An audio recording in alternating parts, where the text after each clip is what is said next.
মোৰ নাম শ্ৰী জ্ঞানশ্ৰী মেধি। মই পঞ্চম শ্ৰেণীৰ ছাত্ৰী। আজি মই কবিতা এটা আবৃত্তি কৰিম। কবিতাটোৰ নাম হ'ল পিঠাৰ মেল। কবি অতুল চন্দ্ৰ হাজৰিকা। পিঠাৰ মেল। অকমানিহঁতৰ ভৰালি পিঠাত বিহু উৰুকাৰ ৰাতি, পাচিত বহি পিঠাবোৰে আছিল কথা পাতি। চুঙা পিঠাই মাতিলে খপৰে, খোলা চাপৰি বাই। দেশৰ কথা দহৰ কথা শুনিছনে নাই? টপাটপ ৰসৰ গোলা মুখত সোমাব পাই। লাৰু আৰু পিঠাবোৰক ভাগিনৰে চকুৰে চাই। পিঠাবোৰ এই ঘোৰ অপমান, তালৈ কোনে কৰে কাণ?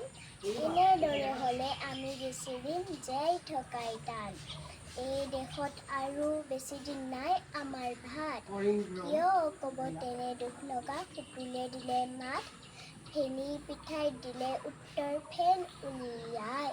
হওঁতে আমাৰ চুঙা বোপাই মিছা কোৱা নাই। আজিকালি অকমানিয়ে নাপায় আমাক চিনি। লুচি লাগে, বিস্কুট লাগে, লাগে চাহ পানী। নমস্কাৰ।